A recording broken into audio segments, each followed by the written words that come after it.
Alright, what's going on, guys? Making this for someone who requested it, and here we go. So I'm going to be going kind of fast because there's a lot to talk about. This may not be a short video, so stick in for the long haul, grab some popcorn, whatever. I got a lot to show you. So first things first is, let's just talk about these controller settings. So shooting in this year of 2K is not confusing, but there's a lot of freedom, so it makes a lot of things kind of difficult for some people who don't know how much control they have over shooting this year, and there are a lot of things that are just not well known. So I'll just kind of go over all of those things really quick. So the first thing we'll be talking about is the shot meter.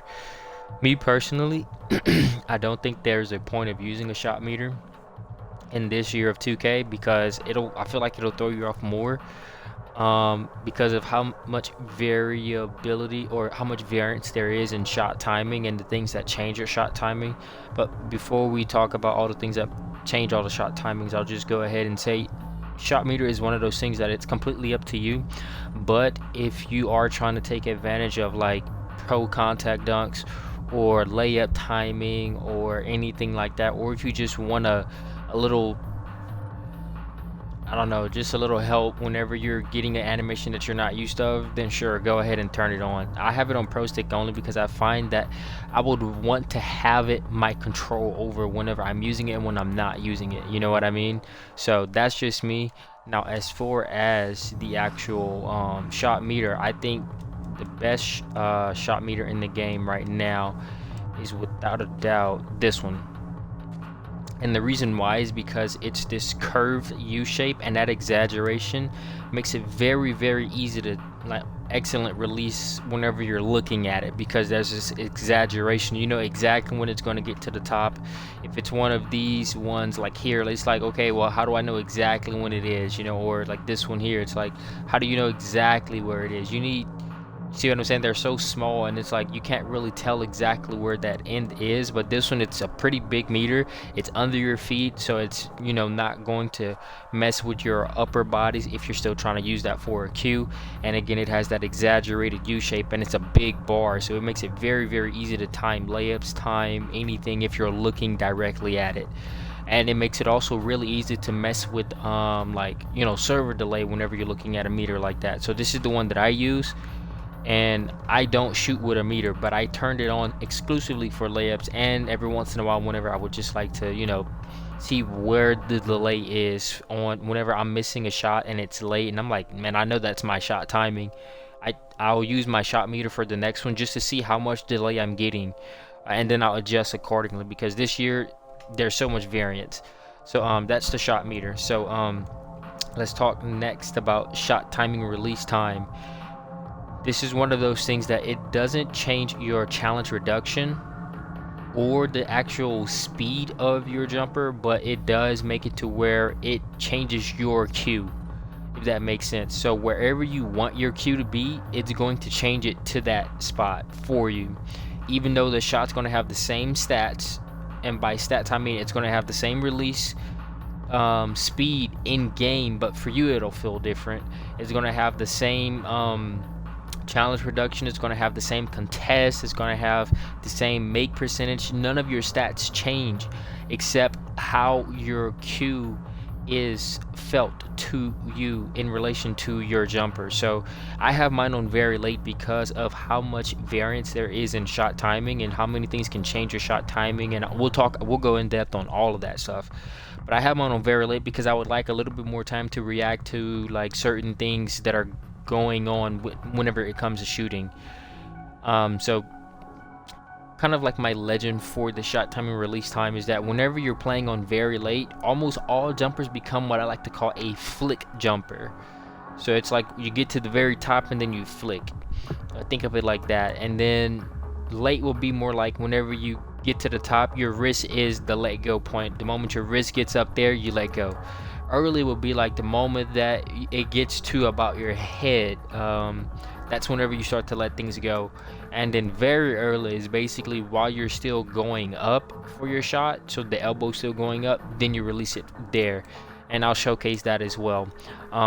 So all of these things are how you make a jumper feel like it's yours. So let's say you watch this video and let's say this jumper has the best stats in the game. So let's say you watched a 2K Labs video or 2K Toots or some pro player who's giving out his jumper and he's greening with it, and you're like, man, I want that jumper, I want to use it. There must be something about it that's better than the one that I'm currently using.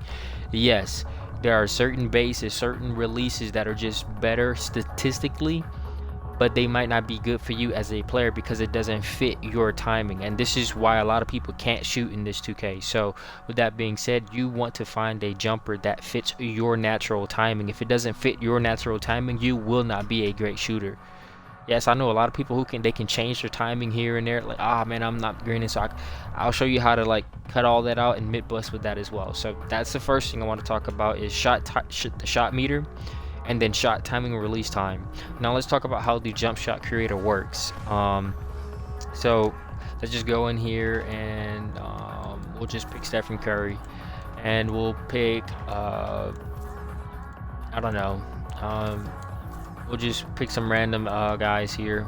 We'll pick these two. Let's just see what that looks like. Okay, that's not bad. It's not bad looking.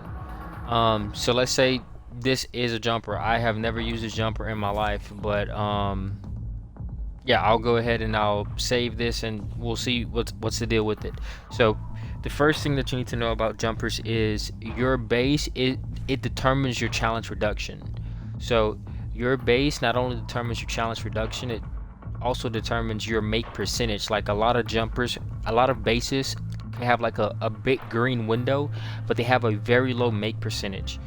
So what that means is 2K works this year. It's like there's variance in like your green window depending on how close you get to the center of the green window, and some jumpers have a much higher make percentage whenever you get to the center than others. Like Stephen Curry, it goes really up there with 93s or whatever, which means you can green much more contestants the more that you really know that base. And then some bases, let's say if, for example, this is one that I have found from my testing. Where is he at? Zach Levine. I have found that this base, its make percentage whenever you're at the very top of the Derrick Rose is another one. Their make percentages whenever you're in that center green window is very low, which means you have a lower chance of making contested. You have a lower chance of even making your full meter, or your slightly late or slightly urges that are still in the green window actually going in. So you kind of want to pick a base that's like mainstream almost always, because of the fact that your jumper determines your actual make percentage. Your base, it determines your make percentage. So Stephen Curry is a great one. LaMelo Ball is a great one. And those are pretty much like the only two that I use. And if you're not able to use Stephen Curry, then Markelle Fultz is another one that's a lower one, but it's the same base pretty much. The make percentage is around the same as well. So always try to find a base that is either going to give you a lot of challenge reduction. So like Jimmy Butler, LaMelo Ball, Kyle Kuzma. Those are like some of the best ones there. Kevin Durant, if you can actually go ahead and put those on, that will be perfect, because you need that challenge reduction. It completely changes the game for you and what you're able to shoot and not able to shoot as well. So I would always recommend doing that. And then the next thing that your base is going to determine outside of challenge reduction, it's going to determine your release speed somewhat. And this is the reason why I say you don't really need to worry about what's the quickest base. You need to worry more about the challenge reduction, because you can make your actual jumper faster by the releases that you use.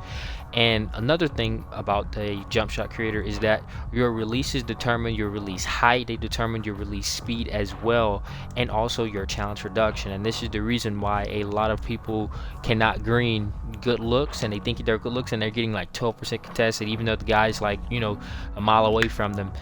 It's just the way that it is. You have to not only be able to shoot good, but you have to have a jumper that's good statistically.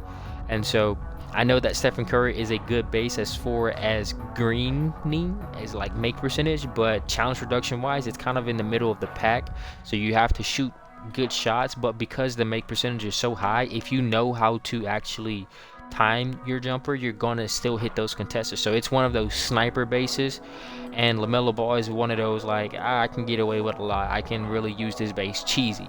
So that's pretty much how you can look at bases and releases. Now let's talk about this actual blending here. So whenever it comes to animation blending, the way that I usually do it is, so if you're at 50-50, it means it's taking the release of both of those releases here, and it's going to take also the challenge reduction or the speed or the Q of both of those the exact same. Now the moment you go one this away, your release is going to change. So notice how, look at that, look at his release, all right, and then look at it here, and then watch it here. See, I don't know if you're able to tell, but if you can look at his hand, you can see that there's a change from there to there. Watch. Look at his hand whenever it drops down. You see how it does that little like doing the motion, and then look at it here. See what I'm saying? It's a slight difference, but that lets you know there that whenever you move your animation blending one over, it's going to actually take that dominant side. Now these are two releases that kind of look somewhat similar, so we're gonna actually just go ahead and let that slide. But let's say if I were to go ahead and put Oscar Robertson on here,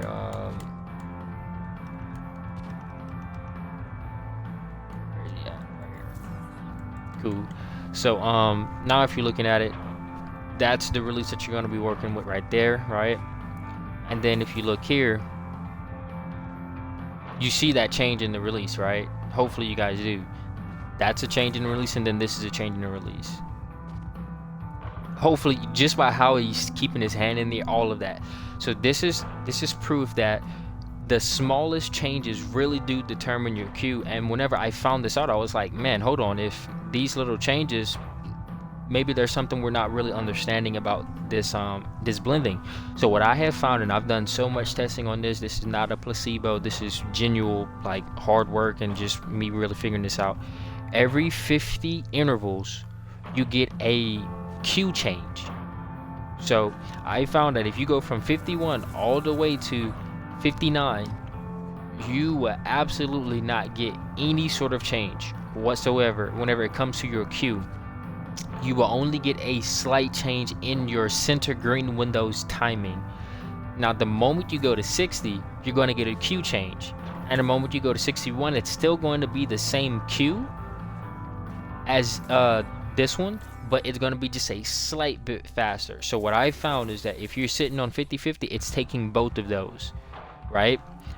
And then the moment you move here, it's going to take more of Alex Caruso. So the moment you move here, it's going to take more of Oscar Robertson. And if you go up to 60 here, it's going to still take around the same. It's going to give you a Q change at 60 and 40, but the moment you go this way one more, it's going to give you another Q change. So whenever you're doing jumpers off of Qs and stuff like that, I would always recommend sticking to 51 or the 9. Stick to the 1 to the 9. Always do that instead. So that way you can kind of like, oh, I want this jumper to be faster, you bump it up a little bit here. So the way that you do this is you put this on the lowest release speed, and then you find out which release is the fastest one. So this is A. Let's see what this one is. It's also A. Hold on, let me get a different one to kind of do a better. We'll just do who's it? We'll do Trey Burke. Hold on, I don't want one that's too slow. Let me find one that's kind of like in the middle of the pack. Let's see. Okay, we'll just use him. Okay, so this is A plus speed, and then this one here is going to be an A. So what this means is that Oscar Robertson is the slower release, and Delano Banton is going to be the faster release. So what this means is the more you move your jumper towards Banton's side, the more you get to speed up your jumper. Now a lot of people don't really know this, but whenever you get certain green animations, like those long ones or those lengthy green animations, that's I hate it. I was like, why did they add that in the game? I want my junk to just go in. I timed it right, let it go in. But I didn't realize that it's actually giving you more information that you need to use. So what I found is that whenever I had made my 73-point center, and That's all he had was a 73 pointer. I noticed every time I would green, it would always be a perfect swish. And I'm like, why is he greening everything? And then my point guard, who got the 93, 92, or whatever, 3-pointer, he's always getting these little, lengthy green animations. And so I was like, hold on, let me check something out. So then I went into the blacktop, and I also went into the Gatorade. I went into the rec, and I was like, okay, well, let me go ahead and time these a little bit late, where I know it's not the center green window, and see what kind of animations I get. And I have found that if you time your jumper perfectly, dead smack in that it's about like a 5 to 6, 7 millisecond window. If you time it in that window, you're absolutely going to go ahead and green that shot. So like, if you make that perfect, if you hit not just the outer edges or the later edges of the green window, but that perfect one, you're always going to get a perfect swish. So that's information that the game is giving you to let you know, hey, you got it close enough, but it's still not exactly where you need it to be. So when you practice, you don't want to practice for those little crazy animations. You want to practice for those perfect swishes. Now the cool thing about this is, since you now have that information, you need to make sure that where you naturally want to release your jumper, again, every human is different. How long do you think you want to hold the X button, right? You want to hold it for a pretty long time, but then you find you a blending that insinuates that. But before you do it blending wise, I would actually just go into my shot timing release time and put it on whatever speed you want it to be at, and then use your blending there, right? But I would recommend always choosing a statistically good jumper first, and then messing around with the blending and all of that stuff later. So let's just say this is where you want it to be at, right? So now you got this decent jumper. It's looking how you want it to look or whatever. And then I'll actually just go ahead and save this, and I'll actually just showcase this here right now. So we'll just save this here, and then we'll go here and then actually just try. I've never shot with this, so we'll see what happens. So again, most of the time when you're on very late, every jumper will become what I like to call a flick jumper. Hold on, my game just lagged. That's not a good sign. All right, so okay, so that's slightly late. All right, let's see. And you just find where you want to release the ball at, and you're like, okay, what looks good for a cue to me, and then you try to find that there. So I'm on 50-50, which I kind of broke my own rule, but I'm just trying to see. Okay, so this is actually a pretty smooth jumper. I mean, it's Stephen Curry, so I mean, it's going to be pretty smooth. So I think that's the green window. Okay, so that's not. Okay, so just from what I'm seeing already, I know that that's where I want the center green window to be at, and that's slightly early. So that means I actually need to move this more towards Delano Banton side, because I want my jumper to be quicker. We'll talk about how you get those lates, even though you're thinking you're timing something the same. We'll talk about that in a second as well. Okay, so yeah, I'm getting slightly early, which means I want to time this faster naturally. So I need to find me okay. So I'm gonna move this jumper more over towards Delano Banton side, and what that's going to do is it's going to give me minor changes in my center green window, and it'll make it to where you'll get more perfect swishes. Now you see how it gives you that stat change, right? Now be careful with worrying too much about these shot attributes. They really don't mean that much of a difference, as long as you have a release that is actually somewhat high, then you can actually kind of tank it a lot. Just like your jumper doesn't have to say A+ release speed in order for it to be a quick jumper. That's just the game telling you a generalized stat. So like, let's say hold on, let me see if I can find a way to make this. I'll do this instead. Let's see. I'll try to show you guys here. Okay, so this is a release speed, right? And then you bump it up. This and this, it's literally almost going to be the exact same. Like, going from A to A+ doesn't mean anything really. It's just a generalized statement or generalized stat for you to look at to know how fast your jumper is going to be in relation to the others.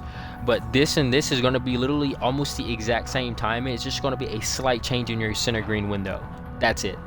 So this is what I mean when I say, like, don't worry too much about these. So like, if you have a jumper and then you have it here, and then you're like, oh man, this is A here, but then if I move it to, I'm gonna get A-. That doesn't mean anything really. So don't be afraid to actually go ahead and tank that. Now this is going to give me a queue change, so I'm actually going to save this here just to see if I like the queue as well before I actually do anything more. And you just go in here and you just keep shooting. And again, like I said, I've never used this before. This is just a random whatever. Okay, I really don't like that queue at all. Now the first jumper indicator is always going to be kind of wonky. It's not going to be the true timing, so never trust that first one. But yeah, let's see here. So I think that's where it's at. Okay, still slightly early. So I still want to release this faster. Then it's going to let me. That's a little bit of a okay. It wasn't a perfect switch, so that means I'm not in the center green window either.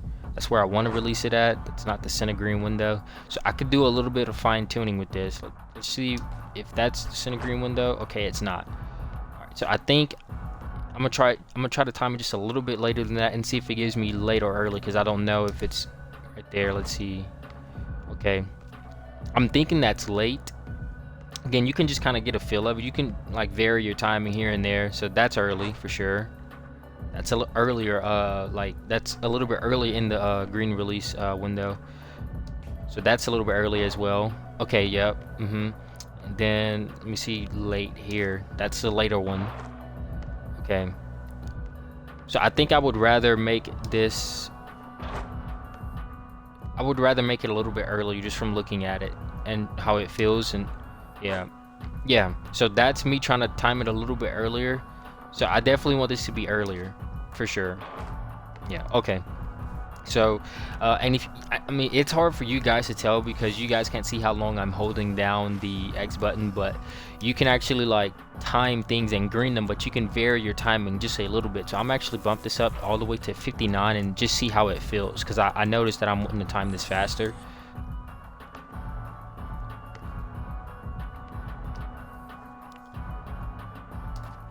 Let's see. I remember the first one is always going to be wonky. I don't know why the Gatorade does that, but that's just the way that it is. Let's see here. Okay, so now it's slightly late. So this is what I mean when I say your jumper actually does change just by you doing those little changes there. Okay. See, I might have to go with 55. I'm thinking that I'll showcase to you guys why I got an early right there. I'm really about to break a lot down. I'm just trying to find a spot for this jumper. This is a little bit of a time waster, but I'm really just trying to see something. Okay, so that's where the center green window is for this. I feel like that's too quick. That's about where it's at. Hold on, I'll showcase why we're getting lates and earlies in a second. Okay, so yeah, that one was one of them that was a little bit late, and yeah, so I would I don't know, I would lower it a little bit.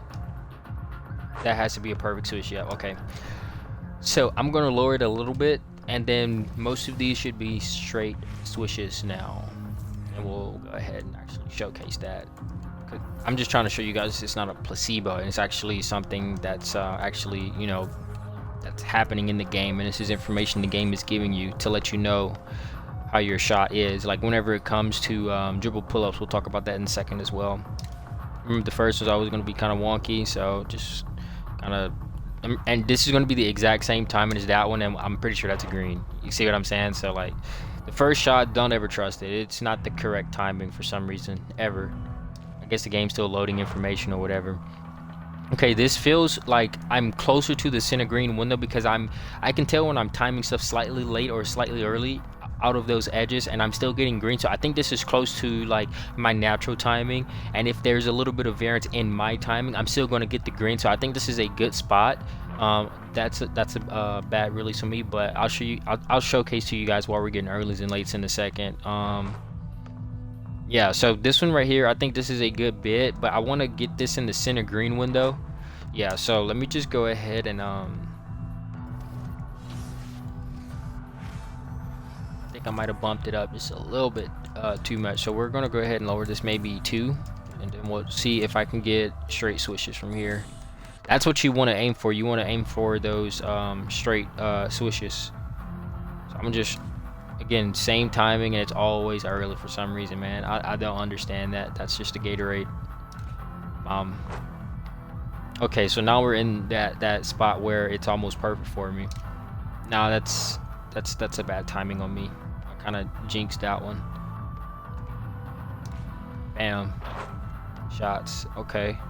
I timed that one a little bit different, but I know it's still in that green window. Yeah, okay, so this is the perfect jumper. So I just made this jumper my perfect jumper.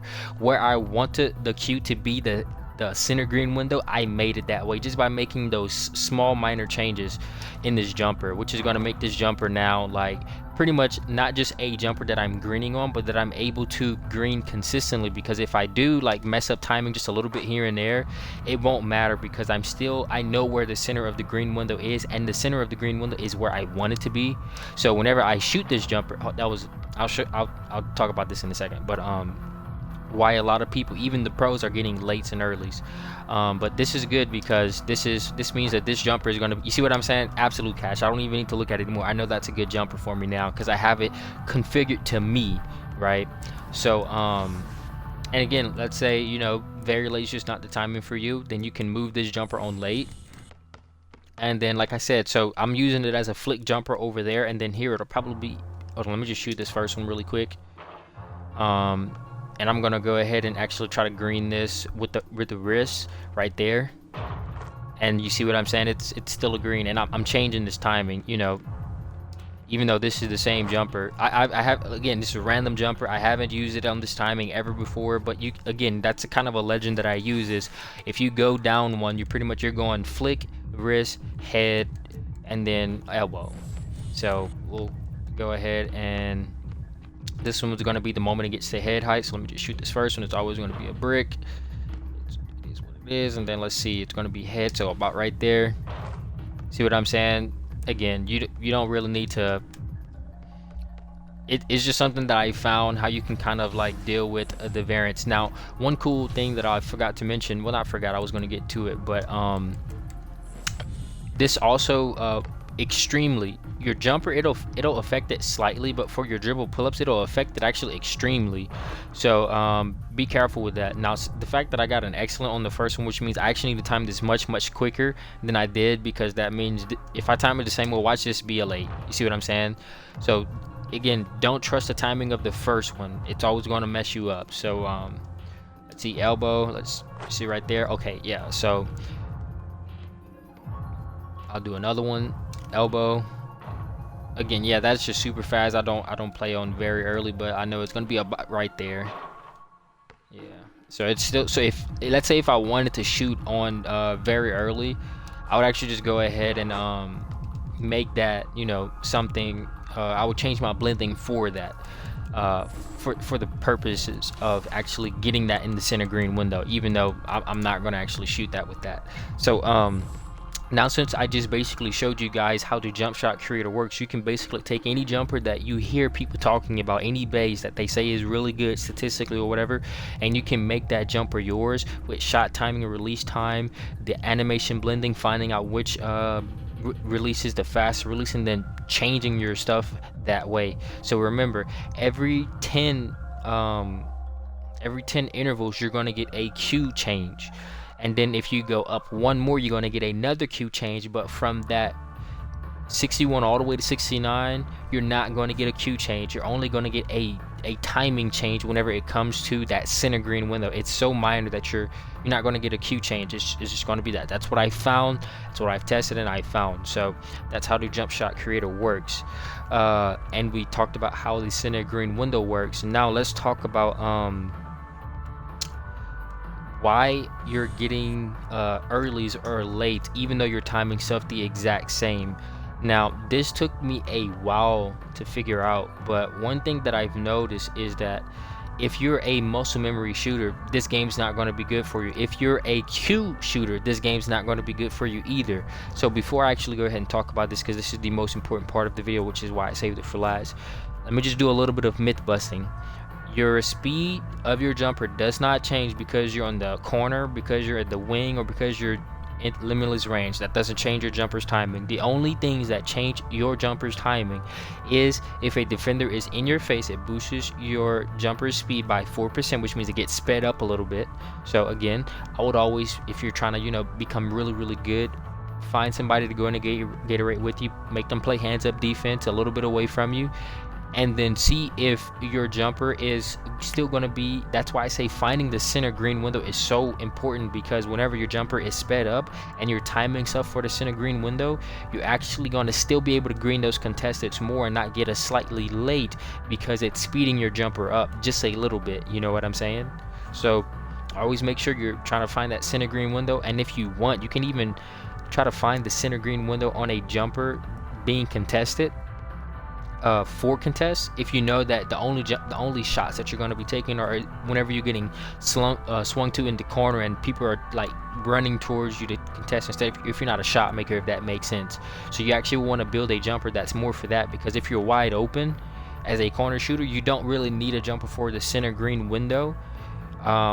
You're going to need one that's more for a contest, because people are going to be pushing you to try to contest that jumper, which means if they can get there in time, they're going to give you that 4% speed boost. And if that speed boost to your jumper actually triggers and you're not prepared for it, you can get a slightly late on something that would have been like, let's say a green late, like on the later edges of your green window. So that's why I say find the center green window, and if you want, you can actually move your jumper to the center green window of the sped up version of your jumper whenever a hand is in your face, to green those all the time. And then whenever you're not being contested, you'll still green, but you'll be in the earlier window of your green window, if that makes sense. So those are the only things that really do speed up your jumper. Now there is one other thing that actually does. It doesn't necessarily speed up your jumper. Your jumper is the exact same, but it's a thing in this game that's animation canceling. Now this is very important, because if you're a muscle memory shooter, this is going to affect you. If you're a Q shooter, it's really going to affect you. So the way that it works is, if you're shooting or if you're dribbling the ball, right, I want you to look at the ball being dribbled by my player. I'm gonna wait till it bounces and then I'm gonna shoot. Now I'm gonna just make a disclaimer, don't worry about the timing right now, because I'm not going to actually try to green these. Let's just focus on dribbling right now. So I'm gonna wait till the ball bounces and then I'm gonna try to shoot. Right, notice how that was very, very quick, right? Very, very quick. Now hold on, let me get in the same spot for the sake of repeatability here. All right, so I'm gonna wait till the ball is in his hand now, and notice how I timed that the exact same, but now that's a green, right? Now I'm gonna go ahead and wait till he's about to bounce it down.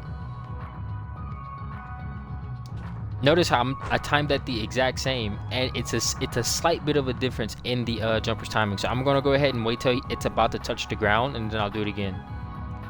Right there. Now notice how, again, I get a slightly late now.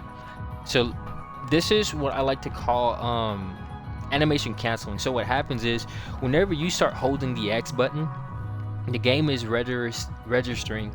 I can't say that for right now for some reason. Registering your input, and whenever the game registers your input, it immediately cancels whatever you're doing, or it applies your button input with whatever movement that your character is currently doing. So for example, if you're just starting to move forward and you press the X button, you're going to get that, right? Now let's say you're standing still and then you move back and then you just start pressing the X button, you're going to get that, right? So let's say if you press the X button, hold on, and then you start moving back, it's still going to do it, right? And the reason why this is because the game does what I like to call, it registers your inputs with your character's movement, not just by, one or the other. How your character is moving or what animation your character is in determines how your button press actually affects the game. So with that information, what does that really mean? Because that kind of sounds a little bit confusing. What it means is, whenever you're shooting, this is why 2K Toots made a video about like catch animations and stuff like that, and that's a little bit of a video that can be kind of confusing. I'll basically simplify it for you here. So whenever you're dribbling, you need to watch how your character is dribbling the ball. So for example, let's say I do a step back and then I immediately go into my jumper. Notice how that went straight into my jumper, right? But if I do the same thing and then I wait till it bounces, notice how now that's a late. I timed that the exact same. So your variance, and if let's say I wait till he bounces, that's going to probably be even later. You get what I'm saying? So like, and then I'll go ahead and do one more, and I actually go ahead and I'll try to wait till the ball's about to go back in his hand. Hold on, let me get it in the same hand real quick. Right there. Now notice how that's a slightly early, even though I'm timing these the exact same. So what does this mean? This means that depending on the animation that your character is in, it's going to determine the actual speed of your jumper Q wise. And when I mean speed of your jumper, I don't mean actually determine the speed of your jumper, because it's not. It's going to be a delay to you looking at it, but it's actually going to be the exact same timing. It's just that to you it's going to look different because it's animation canceling whatever you're doing. So for example, let's say I do it between the leg, and then I do my jumper immediately. I had to time that extremely quickly to myself because I'm looking at it, because that animation canceled that dribble move, and it went immediately into my jumper. So to me, it's like, while my jumper got sped up, that looked sped up, but it really didn't. The moment I press the X button, it's registering the actual timing of my jumper. But if I wait for that animation to finish right there, I can still green that, right? But it's not going to be in my center green window. Why? Because that animation, I timed it like I did for that first one, where I had to immediately go into it, right? If you're shooting off the cue, you have to pay attention to that. Now, so now I'll go ahead and I'll actually wait till it's about to touch the ground, then I'll do it. So right there, notice how that was much quicker as well. So what this is, those kind of things where it's like, if you're not watching what your player is doing, you can actually, like right there, I know that's green, and that's because whenever you're like, the ball is basically like about to touch the ground, that's close to how it is whenever you're just standing still. So you need to pay attention to where the ball is whenever you're doing your shot. Even whenever it comes to like standing still, and you got like, let's say Michael Jordan, and you're doing these jab steps or whatever, you got to pay attention to all of that, because all of that is going to change your timing just a little bit. And when I say change your timing, I mean for you, not literally change your timing. Your timing is always going to be the same unless one of those two variables that I told you about before happen. Those are going to be the only things that are going to change your timing. But this is going to make your jumper look different speed wise. So you need to be ready for that. So how do you prepare yourself for that? You do what I like to call ball watching. You watch where the ball is whenever you're about to shoot. So let's say you're dribbling, and then you do this combo, right? And you're like, oh man, that was kind of quick, right? Even though that is still a makeable shot, you need to watch how your player is actually handling the ball, right? Because if your player is not handling, let's say he didn't bounce the ball right there. So let's say I wait till he bounces it, right? I knew that was slightly late because I waited too long on that. Right there, that's going to be a green. And you can, if you watch the ball and you see where the ball is at before you actually get into these animations, you can kind of immediately cut out all of that extra fluff. And this is, again, with a jumper I've never used before, but this just goes to show you that shooting is one of those things where you have to kind of pay attention to what your character is doing, which is the reason why I say shooting this year is very skill based, because it's a rhythm type of game now, which is like, for example, which is like the NBA. This is actually very, true to how people really like work as humans.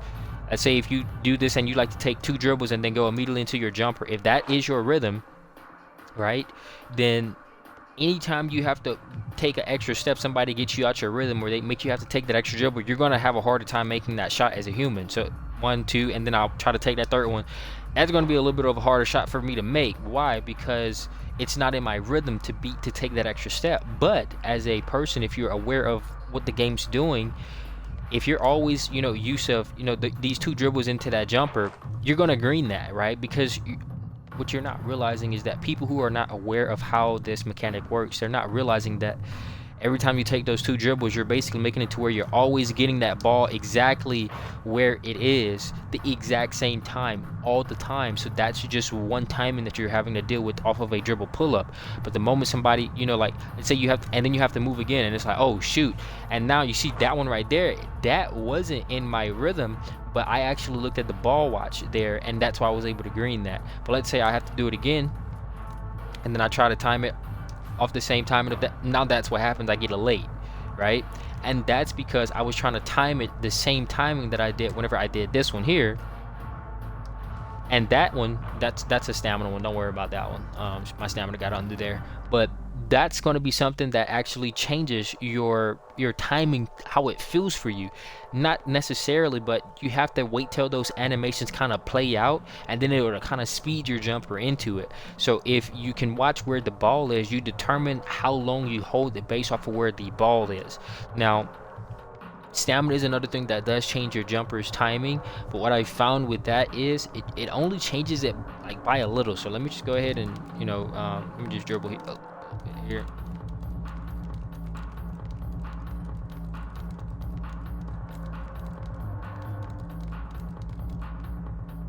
Okay, so let me go ahead and do this.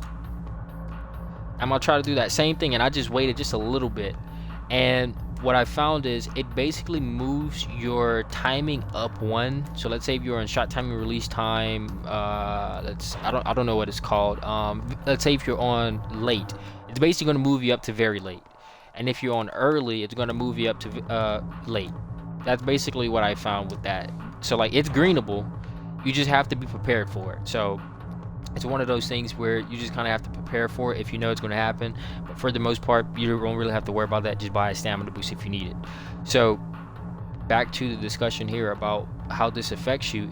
If someone messes with your rhythm, and remember, you have to take an extra dribble here. So let's say you have to take 1, 2, 3, 4, and you're not ready for it, and you get one of these animations where the ball is basically about to come up instead of it about to be in bounce, and that's not where your use of your jumper speed looking cue wise or muscle memory wise, you're going to get a late, or you're going to get an early. If you try to, you're like, oh, why was my jumper timed early that time? I know that's my timing, and you get an early, and then you try to change it again, and then now you get a different animation. So let's say the ball's like the ball's sitting in your hand like that, and it goes straight into it. Notice how I got a late right there, right? Why? That's because the ball was literally palmed in my hand, and it went immediately up into it. But if I wait till it bounces, now it goes smoother into that, and that's a green. You get what I'm saying? So you have to pay attention to that. That's called ball watching. That's the way you beat it. Or another way you beat it is wait to where the ball is in the air. So look at the ball in the air, and then you shoot it off of that, right? So just watch the ball the whole time. So I'll do it here as well. I'll watch where the ball is, and then I'll actually go ahead and time it from there. So I'm not looking at my player at all. I'm just looking straight at the ball. So now I'll go ahead and show you this with some dribble pull-ups, and I'll do them at different variables. So that's a late. Let me actually try to time again. This one thing I think I mentioned, whenever you have on a different release and a different like 2 different release speed, they actually determine your challenge reduction, your contest percentage, all of that stuff, your make percentage as well for your dribble pull-ups, and mainly your actual dribble pull-up speed. So I actually have a completely different jumper, dribble pull-up speed wise, than this one. I was trying to time it for that one, so let me actually try to find it on this left side really quick. Maybe there. Okay, that's gonna be weird to time. I don't like that at all, but we'll try to use. I'll try to keep that in mind. So now I'll try to time this the exact same way, and notice how I get it early, right? That's because if you look at the ball wasn't in the exact same spot, but now I wait till it bounces, and that should be a green, right? And then this time I'll actually go ahead and I'll make it to where I'll try to time it the same as the I'll explain what I'm doing before I do it, so that way you guys can understand. I'm gonna try to time it the same as I did before, but instead of me waiting till the ball bounces, I'm gonna wait till the ball is in his hand and watch what the release is gonna tell me. It's gonna give me a late now. Now I actually was ready for it. I kind of psyched myself out there. I'm actually trying to time it the same. That's a stamina one as well. Give me a second. I should have just bought Gatorade boost before I did this, because I should have known better. Sorry about that. But anyways, I'll go ahead and do that now. So bomb, palm, and now it's early, very early. Even though I'm timing this the exact same way as I did if the ball would have bounced, but because the ball is in my hand, it goes immediately into it. And see now that one wasn't an early, it was a yellow early, even though I'm timing these the exact same for the cue that I'm getting, right? So this goes to show you that whenever you're looking at your cue is not what's important. Your cue is, it's not accurate enough. What you need to watch is the ball, because the ball is giving you all the information you need to know where you're at in your animation in relation to your jumper that is about to happen. So since your jumper is not really the true thing that's giving you your actual shot timing, and it's based off of the game just registering when you're holding the X button, the ball is a very good animation canceling cue. So look at the ball always, so that way if you get this animation, like, oh, I gotta skip frame there, so don't count that one. If you look at the ball this whole time, I'll go ahead and I'll do this at different bounces, and I'm not going to worry about it too much. Okay, so that's a green. Now give me a little bit of leeway because I don't know what it is going to be on this one, but I'll try to, you know, keep in mind that it's about right there. So let me just go ahead and keep shooting a few more of these, and I'll try to make sure I get him at different spots. Like I'll try to make it to where I catch one where he's like about to catch it in his hand. So that's a bounce one. It should still be a green. And I'll try to get a one where he's about to, you know, palm it pretty much. Right there. I actually mess it up right there. I'll try to get another one like that. Give me a sec. Get some stamina really quick. All right, cool. 1, 2. Okay, so that one right there, that is comedy gold right there. So that is what happens whenever the ball is about to come up to your player's hands, right? And then it puts you through this really lengthy animation, right, where the ball kind of takes forever to get up there. So that jumper, that dribble pull up will be something I'm like, that was extremely slow, right? Somebody will be like, that was extremely slow. The reason why that was extremely slow was because the ball was about to come up, and those animations I found that slows your jumper down the absolute most. So let me see if I can try to get it again. That one's a quicker one, so that should be a green. And let's see if I can try to get that. I want to get that same one again to where it's like, no, that's not the one I was looking for. Let me see if I can grab one. I know this is taking a little bit of time, but I want you guys to really see. That's one of them right there. So I had to really hold that a lot longer. So again, someone might be like, okay, this seems like it's actually changing your timing. Then it technically is if you're looking at the cue of it all, but really and truly, whenever your animation starts, it's not changing your timing. It's only changing like how it looks, if that makes sense. So if you can just watch the ball, you'll be able to green everything. Or what you can do is you can simply just like do that. So that's me not even looking at all. That's me going off of the timing. So like my eyes are closed right now. I'll do that again.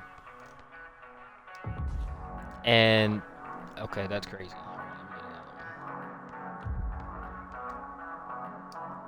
Okay, so that's me with my eyes closed, and I'm timing that the exact same as that first one, that second one that I got there, and I'll do another one, and I'll get the exact same thing here. Hold on 1 second. I kind of let that go a little bit early there. Again, my eyes are closed with this. And as you can see, they're still around the exact same timing, right? So they're not changing too much here. So this is me timing things, and I'll get to this spot and then I'll close my eyes. This is proof that this is not like, oh, hold on, I did a I wasn't holding my RT, so that was a different animation there. It's proof that your actual, like, if you time it off of your release itself, your cue, it's not actually like changing. If you would close your eyes and shoot every time, your jumper is going to be the exact same, right? So like that right there, that's just like, that is what it is. But if you're looking at the cue, you need to be mindful of the animation. Like that's going straight into it. So because I was ball watching, I was prepared for that to be a quicker jumper to me mentally, because it went straight into it. So like that one, that's one of them. Again, it's going to be a little bit quicker, right? Now I know that's not the real timing for this jumper, so if I wait till the ball bounces right there, this is the real jumper, and that's a green still. So whenever you look at it, you really need to pay attention to where that ball is at in the that one right there. That's going to be a brick. Oh, actually, I'm happy it's in the center green one though, but that one was something that I know for a fact I timed earlier because of where the ball was. So this one right here, that's cash. So you have to be aware of that. And another way to practice this is basically like pump fake, and then see, like, you see how that goes immediately into that, right? And then pump fake and then wait till it stops, and then notice how your jumper is gonna, you have to, now I'm used to this now, so I'm ready for it. But the moment you actually try to do this, and like, you're gonna see, I actually timed that earlier, that's on me. You're gonna see that this actually, like, I'll do it immediately after that. That's a much quicker jumper, by the way, but I'm prepared for it because I'm watching the ball, where the ball's in relation to like my shooting, and now I'm greening those because I'm ready for it to be quicker or slower or whatever it is, depending on. So like, if you immediately, you see how I go immediately up into my jumper, right? That was so fast, even I still wasn't prepared for it. So whenever you pump fake and then you immediately go into it, you see how animation cancels that? If you're not prepared for that, let's say a catch animation does that, and you're not prepared for it, you're gonna break that shot. So just be mindful of where the ball is whenever you're taking your jumper. So if you're here, you're gonna go straight into your jumper. You have to be prepared for that, right? Now, because again, I found that center green window, I'm able to make a lot of these that I'm slightly timing a little bit different, which is the reason why I say finding your center green window is really important.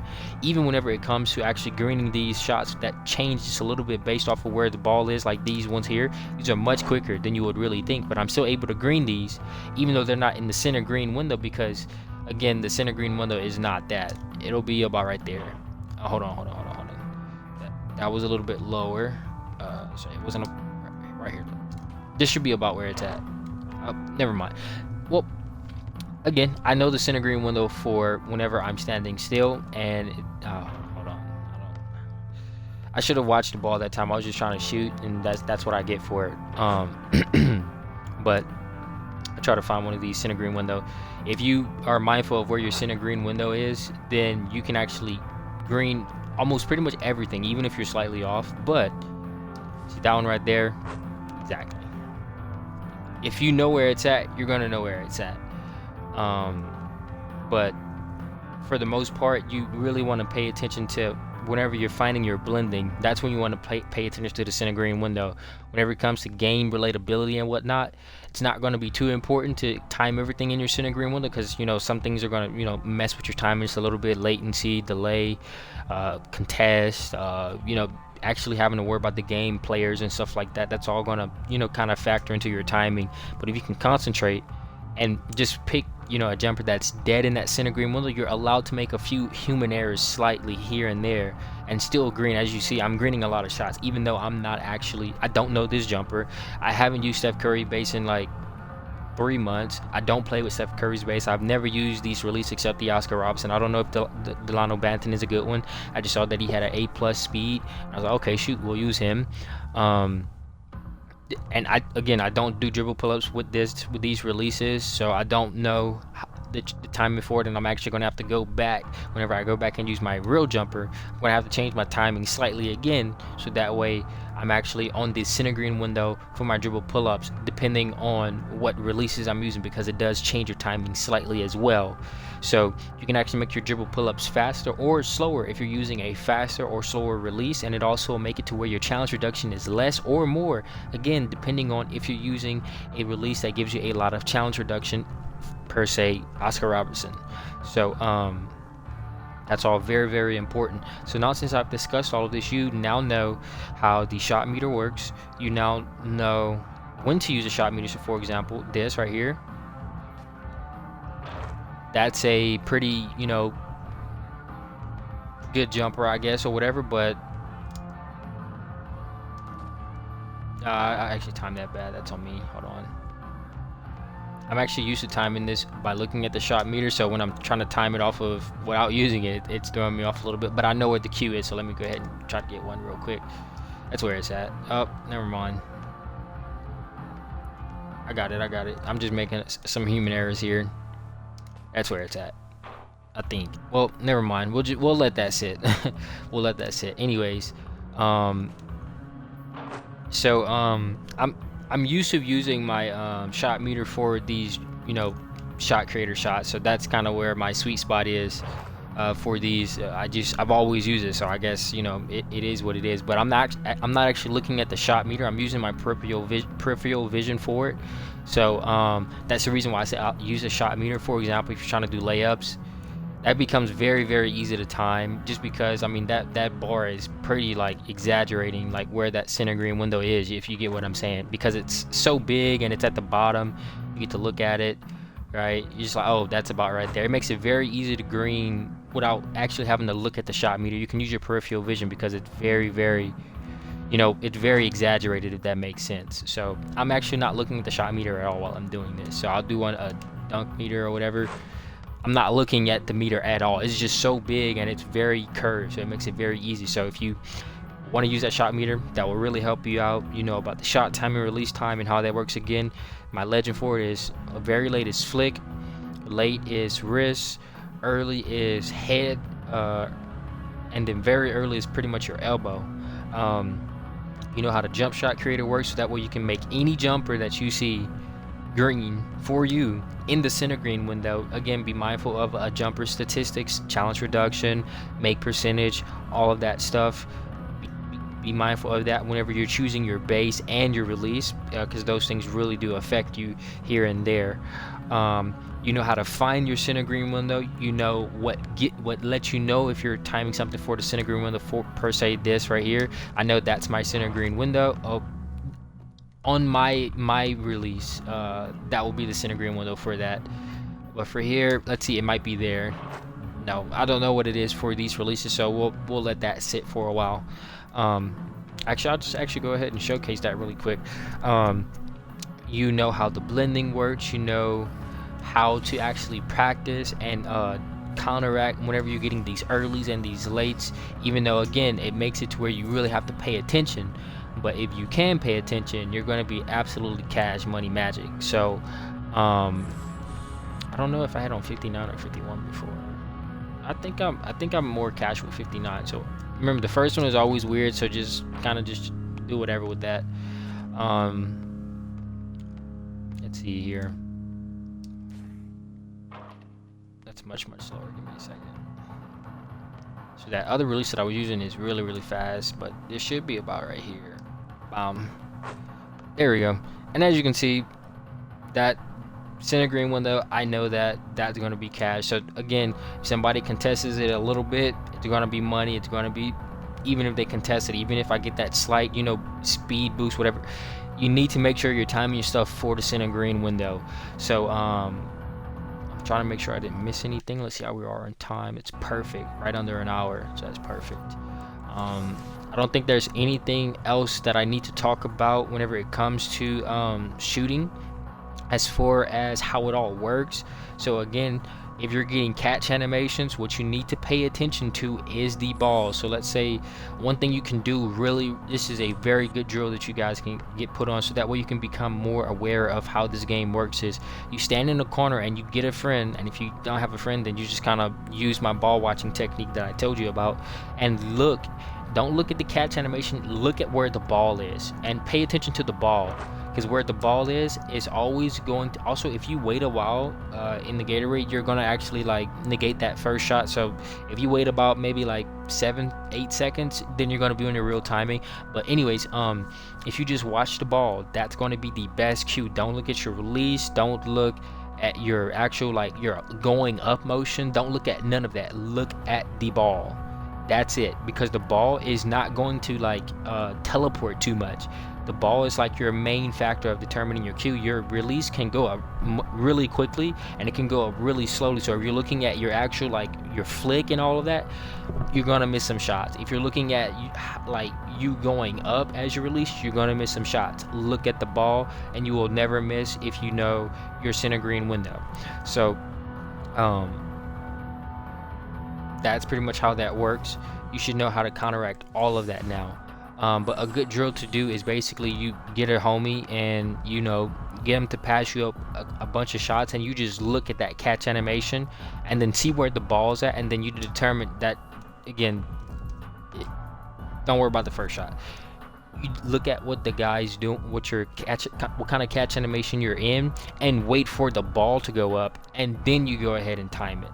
So again, your timing does not change, but if you're expecting to get a quicker animation and it's a slower one, you're going to actually time your jumper differently. because you thought you were going to get a quicker one and you got a slower one. If, let's say, again, I really want to make sure I'm hammering this down, because this is something that everyone's complaining about, but they just don't know it. Let me just kind of wait a little bit. But again, if you're just standing still and you're dribbling in the corner and you're just waiting, or let's say you do this, if you're not aware of where that ball is, by the time you're actually about to go, by the time you're holding the X button, you have to, whenever you hold the X button, immediately look at the ball, because if you don't, you're not. See right there, I timed it early, but that was because I thought that I was going to get a slower animation like I was used of. That one, I know exactly. You know, that's going to be green. Again, if you watch the ball, you're going to know exactly. See, that one right there is going to be it's going to be a miss, but the reason why it was a miss was because I was expecting it to go down, and that's the reason why I missed it. But if I do that again, and see that right there, yeah, it is what it is. You just gotta kind of get used to it, and once you get used to it, you're gonna be able to green those. You just gotta kind of pay attention to it. Your timing, it's basically built off of your animations that you're getting, and if you can be prepared for it. I wish I had a homie so I can do catch and shoots here, but I can't. So it is what it is. Yeah. Let's talk about badges really quick. So actually, before I do, let's talk about how attribute works for shooting. So your attributes really aren't that important, and when it comes to shooting, you don't really need to worry about attributes. Again, if you take all of the information I've given you before, you don't need to have a high three-pointer to green. I was greening. I had a 50 or 49 make percentage with a 73 pointer as a center, a 7'1" center, and I was cashing everything. So even hit a game winner with him. That was crazy. I missed one too, but I would like to stay on a positive note. Anyways, you can green absolutely with, you know, any rating really. So ratings don't really matter too much. What attributes do is it just makes it easier for you to shoot. What it does is it widens your center green window a little, and that's the one that really doesn't get messed with too much, because your center green window is always going to be those 5 to 7 milliseconds. I really like to say 5. It's always those 5 milliseconds really. Very little does it vary from that. So again, you can take any base in this game as long as it's, you know, good challenge reduction wise. It has a decent speed to where people can't get to it too fast. You can make any jumper good if you know the center green window, or if you time a jumper for the center green window.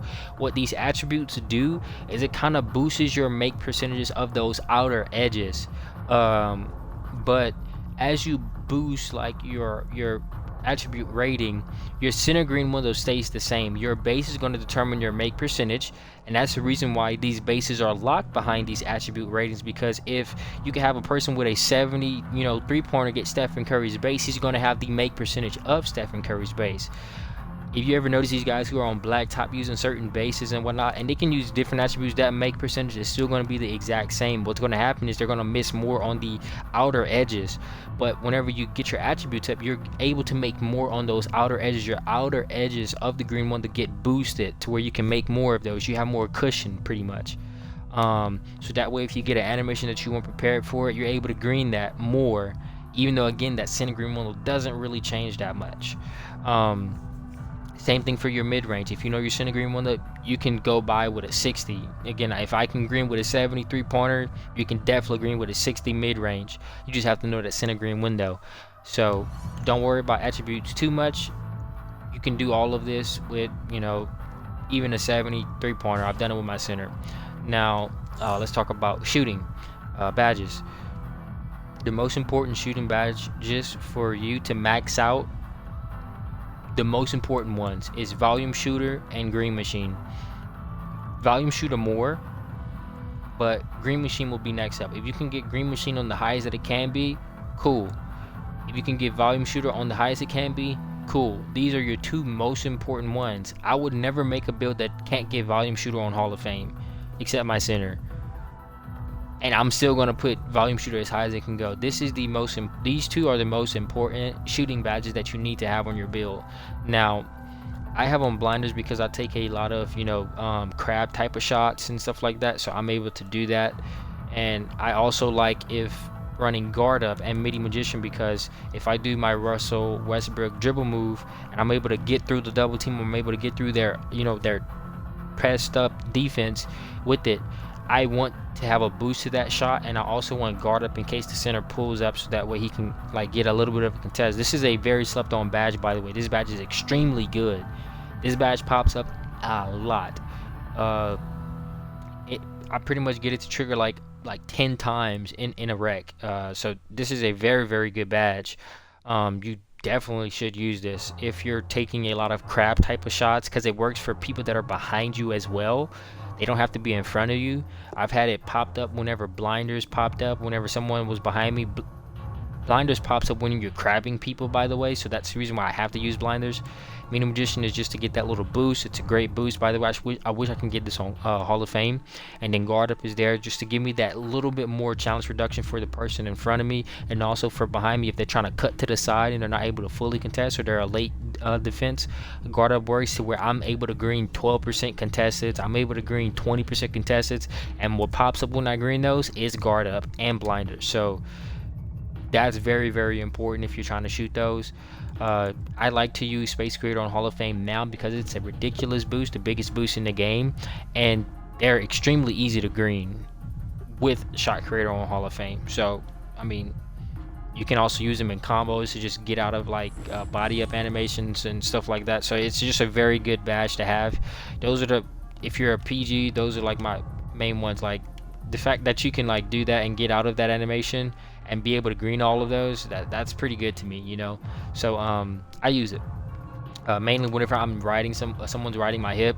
I'll just go ahead and do that and just get out of that animation immediately, and you don't always have to shoot it. You can just get out of there and then like stop and then drive off of that, whatever. Again, you just kind of go crazy. So that's everything that I have for this shooting. Hopefully that helped you guys out whenever it comes to mainly finding how long do you want to hold the button when you're shooting.